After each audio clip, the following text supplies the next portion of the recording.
বন্যার পানি কমতে শুরু করায় ফেনী সহ দুর্গত এলাকায় বাড়ছে পানিবাহিত রোগ। দেখা দিয়েছে প্রয়োজনীয় খাবার ও বিশুদ্ধ পানির সংকট। স্মরণকালের এ ভয়াবহ বন্যা পরিস্থিতি মোকাবেলায় পানিবন্দীদের উদ্ধার, ত্রাণ বিতরণ ও প্রয়োজনীয় চিকিৎসা সেবায় ছাত্র জনতার পাশাপাশি কাজ করছে বাংলাদেশ বিমান বাহিনী সহ সশস্ত্র বাহিনীর সদস্যরা। পরিস্থিতি বিবেচনায় সামনের দিনগুলোতে আরও চ্যালেঞ্জ রয়েছে জানিয়ে চলমান কার্যক্রম অব্যাহত রাখার প্রত্যয় জানিয়েছেন বিমান বাহিনীর সদস্যরা। এসকে সৌরভের প্রতিবেদন। ফেনী জেলার মানুষের কাছে এবারের বন্যা একদিকে যেমন আকস্মিক, অন্যদিকে অকল্পনীয়। শুধু ফেনী নয়, এর আশেপাশের জেলাগুলোতেও বন্যা আগ্রাসী রূপ ধারণ করেছে। বহু জায়গায় বন্যার পানি ঘরের চাল ছুঁয়েছে কিংবা উপচে গেছে। পাশের জেলা কুমিল্লা, নোয়াখালী এবং চট্টগ্রামের ফটিকছড়িতে বন্যার তীব্রতা অনেককে হতবাক করেছে। পাখির চোখে দু চোখ যেদিকেই যায় শুধুই অথই পানি। কেবল ফেনীতেই পানিবন্দী 8 লাখেরও বেশি মানুষ। বন্যার পানির তীব্রতা বাড়ার সাথে সাথে বিচ্ছিন্ন হয় বিদ্যুৎ সংযোগ, একই সাথে বন্ধ হয়ে যায় মোবাইল নেটওয়ার্কের টাওয়ারগুলো। ত্রাণ তৎপরতা ও চিকিৎসা সেবা অব্যাহত রাখতে ফেনীর ছাগলনাইয়া উপজেলায় অস্থায়ী ক্যাম্প করেছে বিমান বাহিনী। খাবার ও চিকিৎসা পেতে অনেকেরই ঠাঁই হয়েছে এই আশ্রয় কেন্দ্রে। গেল কয়েকদিনের বৈরী আবহাওয়া আর বিদ্যুৎ সংযোগ না থাকায় সকল কার্যক্রম কিছুটা ব্যাহত হলেও বর্তমানে পরিস্থিতি অনেকটাই অনুকূলে।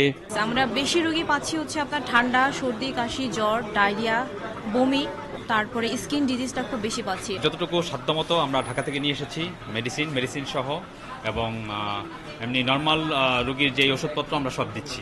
কালকে খাদ্য কেন্দ্রতে আসছি, এখন এখানে আসছি, এখন বাচ্চা অসুস্থ খুব। কাশিটা এক হপ্তাহ হয়ে গেছে, সিরাপ খাওয়া বেশি জানতেছে না। গুটি গুটি কতগুলো কি উঠছে বোঝা যাচ্ছে না, ডাক্তার দেখালে বুঝতে পারবো। ডাক্তার দেখাতে মাসটি আর ডায়াবেটিস। অস্থায়ী ক্যাম্পে প্রাথমিক চিকিৎসা দেওয়া হলেও জরুরি রোগীদের হেলিকপ্টারে পাঠানো হচ্ছে ঢাকার কুর্মিটোলা হাসপাতালে। এরই মধ্যে অন্তঃসত্ত্বা 5 নারীর কোলে এসেছে নবজাতক শিশু। ছাগলনাইয়া সরকারি পাইলট উচ্চ বিদ্যালয় মাঠে একটি হেলিকপ্টার নামলেই ত্রাণ সরবরাহে স্বেচ্ছাসেবীদের সাথে যোগ দিচ্ছেন স্থানীয়রা। ত্রাণ আসার খবরে সেখানে ভিড় করছেন আশেপাশের বানবাসী হাজারো মানুষ। বাচ্চা কাচ্চা লই কোন রকম কালার ভঙ্গুরাত করি এখানে দায়ী কোন রকম রূপ আসাইছি। আর দুইটা আছে মেয়ের খবর পাইতেছি না কোন জায়গায় গেছে, আছে না নাই। এবারে গুদাম গেছেন ভাঙ্গি হয়ে গেছে, অন্য ঘরে রয়েছি। নন ব্যাগ লই গেছে বন্যা, কিচ্ছু নাই। খাবার দাবার কষ্ট হয়, কষ্ট নইলে আইনি আমরা এসব গানের লাই। বানবাসীদের সেবা কার্যক্রমে অংশ নিয়েছে বিমান বাহিনীর 12টি হেলিকপ্টার। পাশাপাশি জলযানেও চলছে উদ্ধার ও ত্রাণ কার্যক্রম। তবে দুর্গম এলাকায় পৌঁছাতে কিছুটা বেগ পেতে হচ্ছে বলে জানান তারা।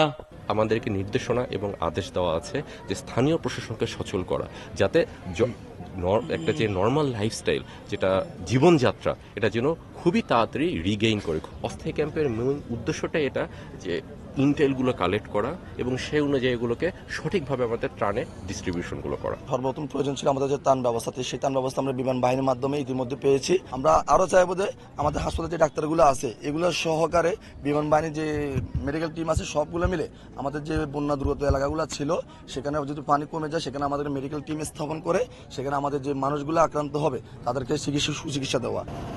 বন্যা কবলিত এলাকায় যে কোনো দুর্ভোগ লাঘবে বন্যার্তদের স্থানীয় সেবা ক্যাম্পে যোগাযোগের পরামর্শ সেনা ও বিমান বাহিনীর। বন্যার পানি নামতে শুরু করলেও বিদ্যুৎ এবং মোবাইল নেটওয়ার্ক না থাকায় এখনও দুর্ভোগে রয়েছে এই অঞ্চলের বন্যা কবলিত মানুষ। পাশাপাশি চরম সংকট দেখা দিয়েছে খাবার এবং বিশুদ্ধ পানির। যদিও সরকারের পাশাপাশি বেসরকারি বিভিন্ন প্রতিষ্ঠান এবং সামাজিক সংগঠন অব্যাহতভাবে ত্রাণ বিতরণ করে যাচ্ছে, যা বর্তমান পরিস্থিতিতে পর্যাপ্ত নয়। তাই তো আগামী দিনগুলোতে ত্রাণ সরবরাহ আরো বাড়ানোর দাবি বন্যার্তদের। SK Sourav, STV, Chhagalnaiya, Feni.